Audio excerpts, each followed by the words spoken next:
Mbak Nela, apa kabar?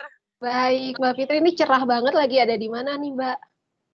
Ini kebetulan lagi di luar, lagi di taman dekat rumah. Tadi habis nganter anak dulu sekolah, terus langsung duduk aja di taman. Lagi Aduh, seneng menyendiri. banget. Lagi jalan-jalan pagi ya? Iya, benar. Mumpung Oke, cuacanya masih bagus di sini. Jadi lagi peralihan musim panas mau ke musim gugur, mataharinya anget-anget gimana gitu ya kan. Harus seneng dinikmati. banget. Mbak Fitri akhirnya bisa ngobrol dengan Mbak Fitri, tapi teman-teman aku di sini belum pada kenal nih sama Mbak Fitri. Mau aku yang kenalin atau Mbak Fitri yang kenalin diri sendiri? Mbak Nela deh yang kenalin. Oke, Mbak Fitri ini, teman saya ini berasal dari Wina, Austria, yang saat ini sudah tinggal selama 12 tahun di Wina, dan sekarang sedang bekerja menjadi seorang perawat di rumah sakit pemerintah. Kita cari tahu lebih banyak gimana sih pengalaman Mbak Fitri selama bekerja di perawat, dan terutama untuk Anda yang saat ini juga sedang berprofesi jadi perawat atau punya keinginan untuk bekerja di luar negeri, terutama menjadi perawat. Kita tanya langsung ya. Nah, Mbak Fitri, gimana sih prosesnya akhirnya bisa jadi perawat di Wina, padahal di Indonesia mungkin banyak juga nih kesempatan untuk berkarir jadi perawat. Oke, jadi aku tuh sebenarnya mau kuliahnya kedokteran, cuman karena banyak hal dan mungkin belum jodoh kalau misalkan jadi dokter, belum takdir jadi dokter, terus mikir ya apa ya, itu kan. Nah, aku tuh passionnya tuh emang pengennya bekerja di bidang kesehatan. Jadi kalau dokter nggak jadi ya udah deh jadi perawat tuh jadi perawat juga sama-sama kan. Seenggaknya masih dalam satu jalur menangani tentang kesehatan kayak gitu. Dan kebetulan waktu itu maaf ya ribut ada mobil lewat. Jadi kebetulan waktu itu ada penerimaan sekolah keperawatan di sini dan profesi perawat itu lagi dicari. Aku daftar terus ikutan tesnya tuh lumayan susah ya kan. Kalau buat aku susah, mungkin susah itu karena bahasa ya kan, ini bahasanya bukan bahasa Indonesia, bahasa Jerman. Jadi ya aku harus translate dulu ke bahasa Indonesia ini apa gitu. Jadi harus mengerti bahasa Jerman dulu. Tesnya tes matematik, tes biologi, psikotesnya ada juga, dan menulis sedikit dalam bahasa Jerman, motivasi kenapa memilih profesi ini. Pokoknya ditulis ya kenapa bagaimana dan apanya. Udah itu udah nunggu seminggu 2 minggu, alhamdulillah tes tulisnya lulus dan aku diundang untuk wawancara. Pas wawancara itu aku ditanya banyak hal, ditanya tentang diri sendiri, ditanya tentang kedepannya punya planning apa kalau misalkan emang bener diterima di sekolah keperawatan, atau planningnya gimana kalau misalkan nggak sampai diterima. Pokoknya ditanya kayak gitu. Terus alhamdulillah tes wawancara lulus dan mulai deh sekolah perawatannya. Itu tahun berapa, Mbak? Itu 3 tahun yang lalu. Sekolah 3 tahun perawatnya. sekolah perawat ya, 3 tahun yang lalu. Bisa diceritain nggak bagaimana sih susahnya sekolah perawat di Wina? Aku karena udah lama tinggal di sini jadi nggak tahu kan bedanya sekolah keperawatan di sini dan keperawatan di Indonesia. Yang jelas di sini sekolahnya gratis. Sekolahnya itu dibiayain pemerintah. Jadi pemerintah tuh setiap tahun membuka pendaftaran calon perawat. Seperti tadi prosesnya ada tesnya, kalau tes lulus bisa masuk, dan sekolahnya gratis. Kita pun diberi uang saku. Lumayan uang sakunya. Tahun aku dulu ya 2 tahun 3 tahun yang lalu dapatnya 800 euro, 800 Lumayan euro. gede ya, Mbak ya. Ya lumayan lah kalau misalkan tinggal sendiri kan, Mm-mm. ngekos bayar itu 800 mencukupi lah. Itu tuh udah sama asuransi. Pokoknya 800 itu bersih ya, kita terima bersih. Kita tinggal pakai buat bayar kos atau buat biaya makan sebulannya. Genau, tes sekolahnya gratis, kita dapat kita dapat uang jajan juga. Sekolahnya sangat-sangat stres sih. Soalnya kita tuh belajar dari jam 8 sampai jam 4, kadang sampai jam 5. Yang jelas 40 jam seminggu, jadi kayak orang kerja bener, kayak orang kerja kan 40 jam seminggu. Bener-bener intensif banget belajarnya, 3-4 bulan itu belajar di kelas, sisanya kita langsung praktek di rumah sakit. Seperti itu pokoknya selalu 3-4 bulan belajar di kelas dan sisanya praktek. Dan ujian itu tiap bulan tuh selalu ada ujian, tiap bulan selalu pasti 2-3 ujian tuh dalam setiap bulan selalu. Dan kalau misalkan ada satu mata pelajaran yang nggak lulus, kita dikasih 3 kali kesempatan buat mengulang. Kalau misalkan nggak lulus juga dalam 3 kali kesempatan itu, kita harus DO, kita di DO langsung di DO. Oh, berarti harus benar-benar rajin kuliah karena kita dituntut untuk bisa lulus sesuai dengan standar mereka ya, Mbak ya? Iya benar, kita tuh nggak bisa nutup selalu absen ya, harus datang karena di absen. Dan minimal absen itu 70%, harus datang, kehadiran itu 70%, kalau kurang 70% itu ada ujian tambahan. Ujian tambahannya apa, Mbak? Aku nggak tahu sih, soalnya belum pernah. Jadi ujian tambahan itu maksudnya tuh ada ujian-ujian yang dikasih lagi, ujian pelajaran, dan kita tuh harus bikin laporan. Jadi mendingan nggak usah bolos ya? Mending gak usah bolos kalau bisa.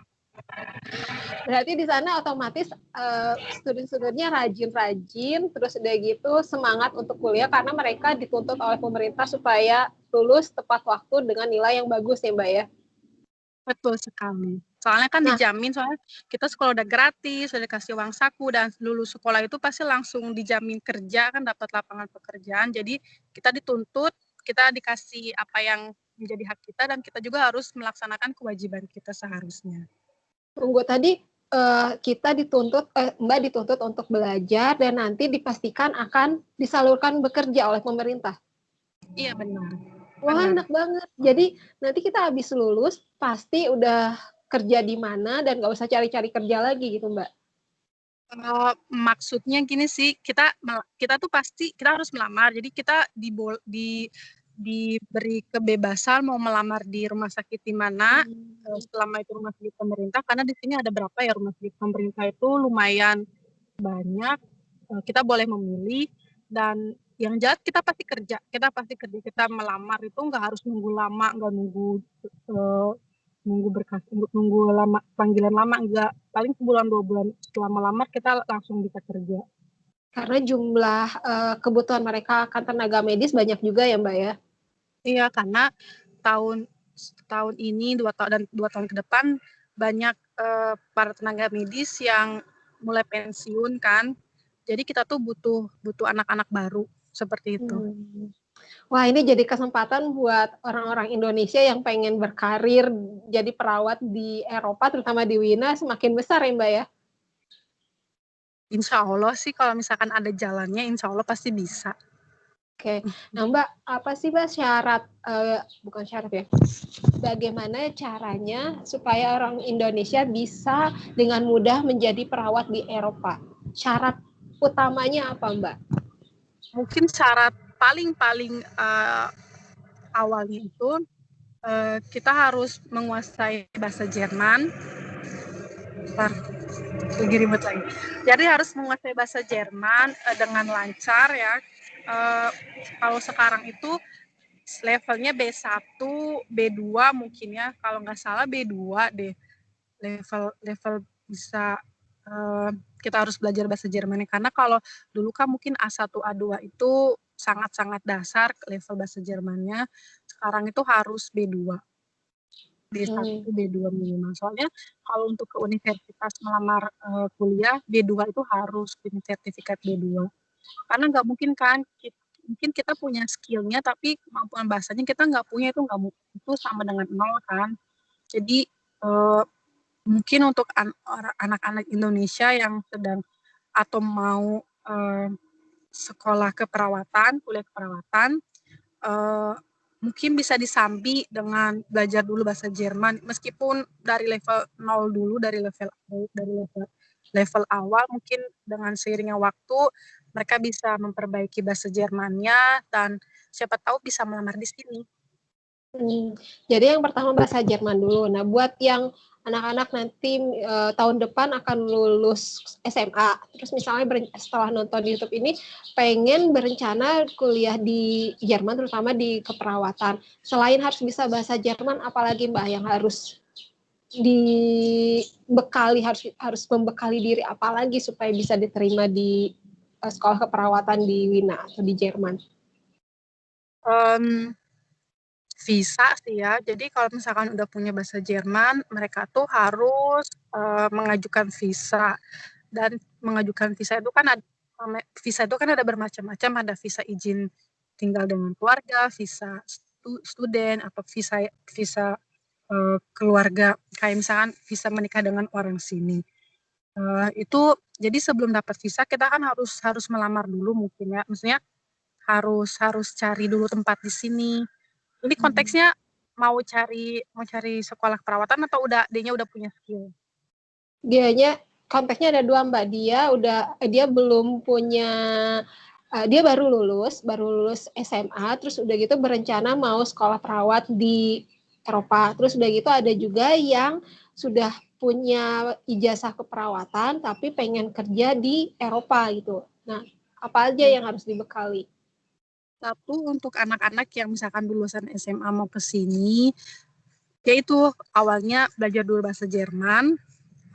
Soalnya itu modal dasar ya, modal dasar banget bisa belajar bahasa Jerman.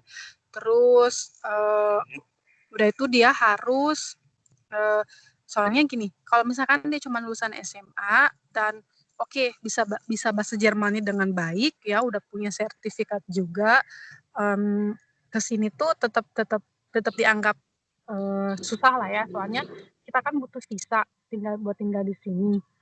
Nah, visanya itu kalau misalkan untuk lulusan SMA sederajat kayaknya susah ya buat masuk ke sini. Mungkin bisa diakalin. Kalau aku dulu kenapa bisa masuk Eropa ini, dulu aku lewat program au pair matching. Mungkin kalau anak-anak yang kuliah bahasa Jerman, kuliah pendidikan bahasa Jerman di universitas tertentu mungkin mengenal dengan istilah au pair matching. Jadi au pair matching itu kita tinggal di family orang setempat asli dan kita kerjanya tuh merawat anaknya gitu. Jadi nganterin sekolah, ngajak bermain seperti itu. Dan program au pair matching itu tuh jadi jadi batu loncatan supaya kita tuh bisa masuk Eropa. Soalnya kita nggak mungkin banget bisa ke Eropa dengan bisa mengajukan visa dan masuk Eropa dengan gitu aja tuh kayaknya nggak mungkin, kecuali kalau misalkan visa turis kan paling berlaku maksimal 3 bulan ya kalau nggak salah. Pokoknya visa turis itu kan ada batas maksimalnya. Dan kalau visa turis itu nggak bisa dipakai buat kerja kan. Kalau kerja pun di sini ya pasti ilegal. Jadi saran saya kalau misalkan mau ke sini baru lulusan SMA mungkin bisa lewat pintu ya. Kalau aku nyebutnya pintu masuknya tuh ya lewat program au pair. Program au pair ini cuma berjalan 1 tahun dan yang jelas itu dia tuh udah masuk dulu ke Eropa gitu, udah punya izin tinggal dulu. Kalau terus dengan program au pair kita kan tinggal dengan penduduk asli sini. Jadi bahasa kita pun di-upgrade langsung sama orang sini. Kita kan beda kan kalau misalnya kita belajar di Indonesia dan ngomong sama langsung orang itu kan beda ya, pasti banget kan, itu beda banget. Pokoknya text of the book banget lah ya, nggak kayak gitu kan kalau langsung ngomong sama orangnya. Kalau misalkan dia udah di sini, misalkan lewat jalur au pair, udah setahun selesai au pairnya, mungkin dia bisa bisa melamar ke sekolah keperawatan di sini, atau mau kuliah jurusan lain pun mungkin bisa kalau misalkan dia udah di sini dulu gitu. Kalau misalkan cuma ngurus dari Indonesia tuh kayaknya susah ya, apalagi kalau misalkan mau cari S1 dari Indonesia ke sini tuh agak susah. Jadi Terus harus melalui program itu dulu ya Mbak ya, baru nanti bisa menguasai bahasa. Kalau aku pintu masuk ke Eropa itu lewat program au pair gitu. Nah, kalau udah di sana apalagi Mbak? Udah bisa bahasanya, udah punya visa untuk bekerja, terus tinggal melamar ke universitas itu Mbak?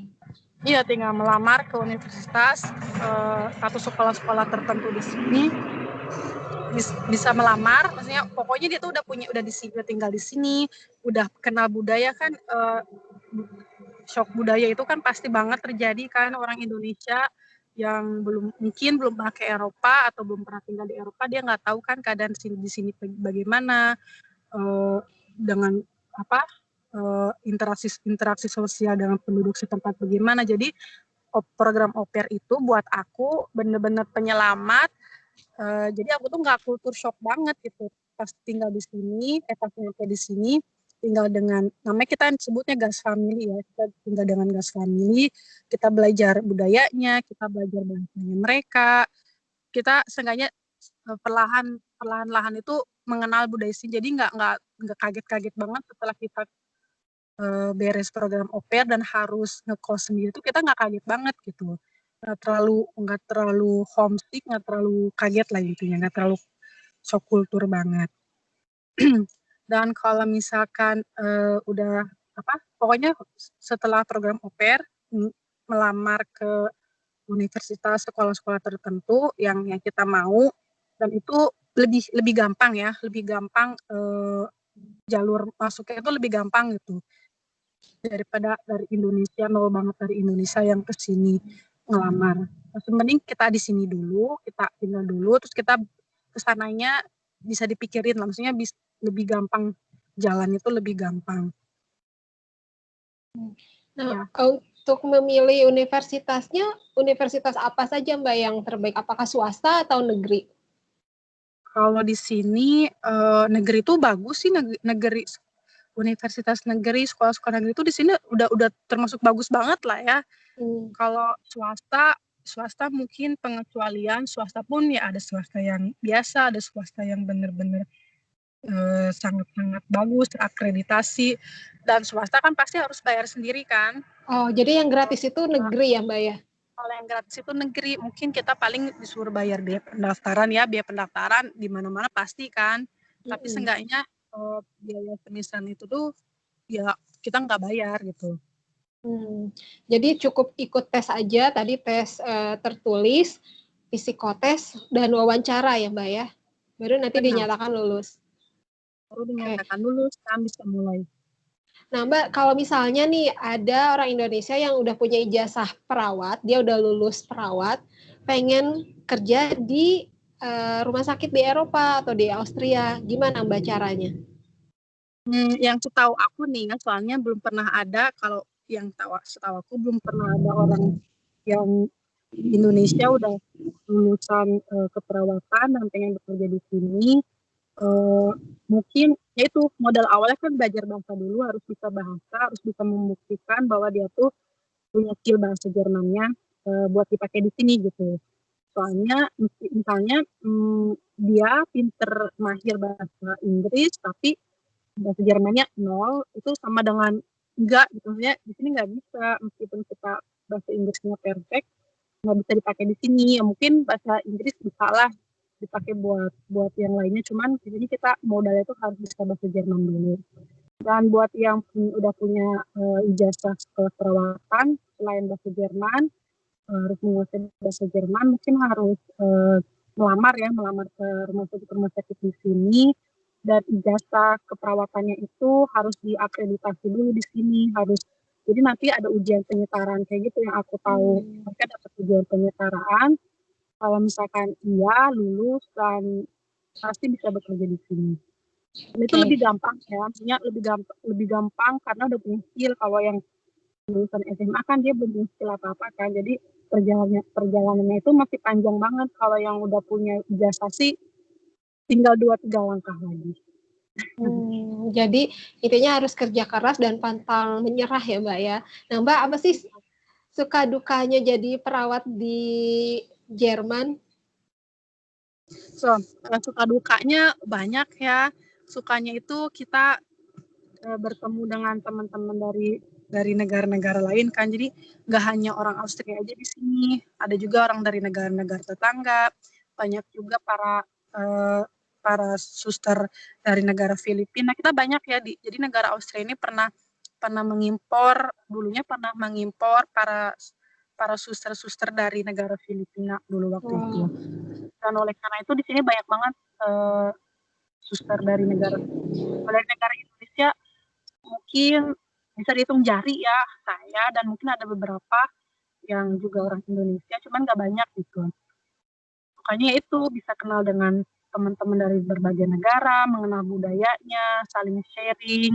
Kita tuh jadi apa ya? Jadi toleransi jadi respect banget gitu. Jadi kita tuh belajar banget respect dengan orang yang beda dengan kita. Ya beda warna kulit, beda kesukaan, apalagi beda agamanya. Itu kan sesuatu yang mungkin susah didapatkan di Indonesia ya buat aku pribadi. Ya, sekarang Mbak, aku kan ya, di rumah sakit ini Mbak satu-satunya yang berkerudung atau banyak juga yang berkerudung, Mbak? Apa ada rasisme juga nggak? Di rumah sakit ini ada 2 sih yang berkerudung, aku dan teman lain dari negara di Afrika sana. Mungkin kalau rasis itu ada aja, cuman karena kita kan ini kan sebagai perawat ini kan di bidang sosial ya, jadi bidang sosial itu ya kita bekerja untuk orang-orang gitu. Jadi orang-orang tuh udah nggak mandang mulu lo siapa, dari mana, kayak gitu. Paling kalau misalkan kepo-kepo dikit bisa lah ya, misalnya kepo-kepo dikit mah pasti ada kan, misalkan ada pasien yang nanya, Anda dari mana ya, apa namanya, dari Filipina kah? Soalnya kebanyakan kan orang Filipina, jadi wajah-wajah kita tuh disangka itu kalau nggak orang Filipina, orang Thailand ya kan. Cuman kamu kalau dari Filipina kayaknya enggak deh, soalnya kamu pakai hijab, katanya kayak gitu. Ya yang bisa aku lakuin, aku jawab, aku dari Indonesia, aku emang Muslim, seperti itu. Kadang emang ada orang yang sinis atau ada orang yang belum open minded, cuman ya kita nggak bisa dong langsung judge mereka kalau mereka tuh salah. Kita cuman bisa memperlihatkan bahwa attitude kita itu nggak seperti yang mereka pikir gitu. Kita tuh harus bisa jaga attitude, bisa apa namanya, harus bisa menunjukkan mereka bahwa kita tuh lebih baik gitu, maksudnya baik, nggak seperti yang diberitakan di media-media seperti itu. Dan respect banget sih, misalkan aku mau sholat, jadi mereka tuh tahu. Jadi pas aku masuk kerjaan, aku bilang ke kepala bagian, kalau aku minta waktu buat sholat aku tuh 5 waktu, cuman yang nggak mungkin, maksudnya 5 waktu itu dalam sehari, jadi paling tiga kali doang sholat di tempat kerjaan kalau misalkan lagi kerja. Selebihnya aku sholat di rumah. Ya mereka tuh toleran gitu, mereka ngebolehin, cuman kan kita juga harus tahu diri ya. Kita misalkan lagi ada emergency nih, lagi benar-benar sibuk banget, kita nggak mungkin kan ninggalin pekerjaan.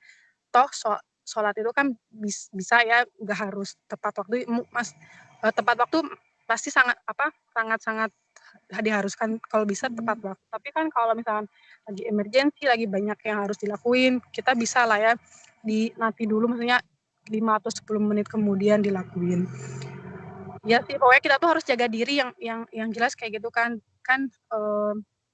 Soalnya banyak juga orang yang nggak bisa jaga dirinya kan, jadi nanti kayak bumerang jadi bisa menerpa kita sendiri. Kita udah dikasih kepercayaan buat dikasih waktu atau buat sholat, terus kitanya malah leha-leha, malah ngelama-lamain, malah jadi apa namanya, tidak amanah. Itu kan jadi kan jelek buat kitanya sendiri, jelek buat orang lain yang benar-benar mau sholat ya kan. Enggak, alhamdulillah waktu sholat nggak pernah diganggu, maksudnya bisa sholat. Soalnya kita tuh mengenal prinsip pas kita masih sekolah, kita tuh kan pekerjaan jadi perawat ini kan dukanya banyak juga ya. Misalkan kita tuh harus berhadapan dengan orang yang lagi sakaratul maut, seperti itu. Mungkin nggak semua orang bisa melihat kan bagaimana proses kematian itu. Proses orang yang lagi dijemput kematian itu sangat-sangat sedih lah ya. Kalau buat aku sendiri itu tuh sedih banget, kita ngelihat orang yang lagi dijemput ajalnya, dan itu tuh psikis banget kan buat kita kan. Nah, kita tuh diajarin caranya buat, namanya kalau kita nyebutnya psikohigiene. Jadi kita tuh harus bisa apa ya, nyembuhin diri sendiri gitu. Kita tuh harus punya cara supaya kita tuh psikisnya tuh nggak down. Kalau mungkin banyak orang yang dia pergi keluar merokok, itu banyak yang kayak gitu juga, atau mungkin pergi keluar sebentar buat menenangkan diri. Nah kalau aku mungkin aku lebih milih, ya udah aku pergi sholat aja toh, waktunya sholat, itu udah waktunya sholat, ya udah aku pergi sholat, seperti itu. Jadi dukanya bukan karena rasisme, tapi justru sedih melihat orang yang akhirnya harus wafat ya Mbak ya. Benar. Oke, Mbak, ini jadi pertanyaan penutup buat saya. Dan mungkin rasa penasaran orang di luar juga ya Mbak. Kira-kira nih Mbak, gaji di sana berapa ya Mbak ya? Gaji perawat di sana. Ngomongin gaji. Berapa ya? Ayo Mbak, jawab jujur. Gajinya alhamdulillah sangat-sangat mencukupi, bersyukur. Uh, uh, aku sebutin itunya aja ya, globalnya aja ya. Jadi Boleh. insya Allah dalam sebulan itu 2.000 euro dapat. Itu udah neto ya, minimal neto 2.000. Kan kalau kita kan dapatnya kan bruto kan, misalkan brutonya tuh misalkan 4.000. Nah, tapi kan udah dipotong sama pemerintah, dipotong buat gaji masa pensiun, dipotong buat bayar asuransi, dipotong buat ini itu. Nah, nanti yang keterima di kitanya paling cuma 60%. Di sini kayak gitu. Jadi pemerintah udah langsung memotong gaji kita, jadi yang kita terima udah tinggal neto. Dan neto yang aku dapat itu dalam sebulan itu minimal 2.000 euro, ditambah uang insentif lainnya seperti uang insentif. Karena aku kan bekerja di stasiun infeksi, ada uang insentif infeksi, ada uang dinas malam, uang dinas hari-hari libur seperti hari Minggu dan hari-hari besar lainnya. Wah, melimpah ya Mbak ya. Disyukurin. Jadi kalau total berapa Mbak? 2.000, tadi ada uang insentif, berbagai macam insentif, bisa sampai 3.000 lebih ya Mbak ya? Enggak sih, sebanyak itu enggak. Sebanyak itu mah enggak. Nah, berarti ini kalau misalnya dikalkulasin di rupiah bisa sampai 40 juta ya Mbak ya? Berapa ya sekarang euronya? Euronya berapa sekarang? Berapa ribu? 17 atau 15 ya? Masih mungkin 17. naik. 17 ya. Berarti 17 kali 2.000, 36 juta. Nah, jadi buat para pemirsa atau anak-anak Indonesia yang pengen memperbaiki taraf hidupnya atau ingin meningkatkan karirnya, bisa nih memilih menjadi perawat di Eropa. Selain gajinya gede, juga pengalamannya lebih kaya ya Mbak ya. Tadi Mbak Fitri udah menceritakan bisa bertemu dengan banyak orang, terus udah gitu wawasan semakin luas, dan juga tadi menambah relasi dan networkingnya ya Mbak ya. Mbak Fitri, terima kasih banyak ya udah ngobrol-ngobrol sama aku, Nela. Kita ketemu lagi di obrolan berikutnya dengan tema yang lain ya Mbak. Selamat jalan-jalan pagi Mbak. Selamat, terima kasih udah diundang. Assalamualaikum warahmatullahi wabarakatuh. Sampai ketemu lagi, salam buat keluarga ya Mbak ya. Terima kasih, salam juga ya berkeluarga di Indonesia. Iya. Dan anak-anak yang lainnya yang sedang berjuang. Semangat, semangat. Semangat pasti. Makasih Mbak. Assalamualaikum. Salam.